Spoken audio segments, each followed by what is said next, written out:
Adobe Photoshop में crop tool related एक और सेटिंग हमारे पास अवेलेबल है यहाँ पर, जिसमें हम इसे कंटेंट अवेयर नाम से डिस्प्लेड है। उसे एग्जांपल के तौर पर समझने के लिए मैं सबसे पहले अपने कीबोर्ड पर सी प्रेस करता हूँ और क्रॉप के इस ऑप्शन को सेलेक्ट करता हूँ।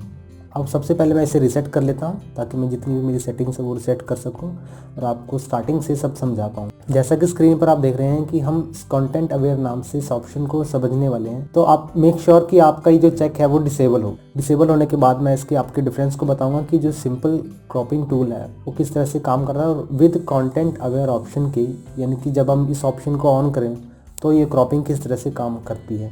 अभी मेरे पास एक टिल्टेड इमेज है एक हाउस की, जिसे मैंने सीधा करने के लिए क्रॉप टूल को यूज़ किया है। जब मैं इसे क्रॉप करता हूँ, यानी कि जो लेफ़्ट का एरिया आप यहाँ देख रहे हैं ये एकदम से श्रिंक होता जा रहा है और मैं चाहता हूँ कि मेरी जो इमेज की रेशियो है वो एकदम मेंटेन रहे और मैं इस एरिया को भी अपनी फ़ोटो के अंदर इंक्लूड करना चाहता हूँ। इसके लिए मैं कंटेंट अवेयर नाम से इस ऑप्शन पर क्लिक करूँगा। मैं कंटेंट अवेयर नाम के इस ऑप्शन पर जब क्लिक करता हूँ, अभी मैं इसे एस्केप करता हूँ क्रॉस और मैं चेक मार्क ऑन करता हूँ कंटेंट अवेयर नाम से। और अब अगर मैं इस इमेज को रोटेट करता हूँ इसे सीधा करने के लिए, तो आप देख रहे हैं कि मेरे पास कुछ एरिया जो है वो इस क्रॉपिंग टूल के अंदर इस इमेज के अंदर आना शुरू हो गया है कुछ इस तरह से। जब मैं इसे ऑन करता हूँ तो मैं अपनी उस इमेज की रेशियो को प्रॉपरली मेंटेन कर पाऊँगा। और ये जो मेरे पास ब्लैंक एरिया है ये कंटेंट अवेयर के अंदर फोटोशॉप ऑटोमेटिकली इसे फिल कर देता है कुछ इस तरह से।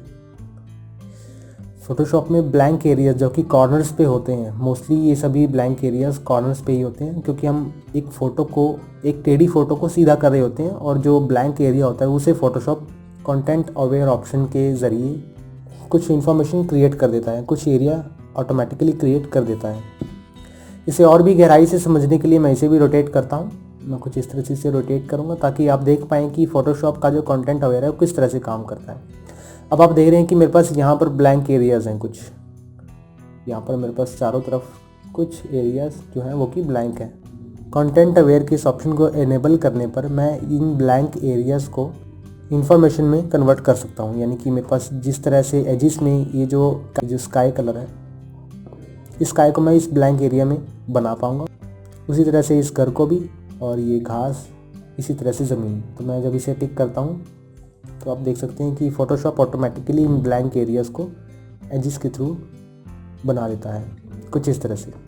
यहाँ पर मेरे पास ब्लैंक एरिया था जो कि इसने इन्फॉर्मेशन इस तरफ से कॉपी की एंड देन उसे यहाँ पर पेस्ट कर दिया। इसी तरह से यहाँ पर भी and then right top up हर तरफ से कुछ इस तरह देखिए। तो ये जो कंटेंट अवेयर है कुछ इस तरह से काम करता है। इसमें आपकी इमेज का एरिया भी डिलीट नहीं होता, शॉप इसे ऑटोमेटिकली एडजस्ट कर। और अगर आप अपनी इमेज की रेशियो को बना के रखना चाहते हैं तो आप कंटेंट अवेयर की इस ऑप्शन को ज़रूर यूज़ करें।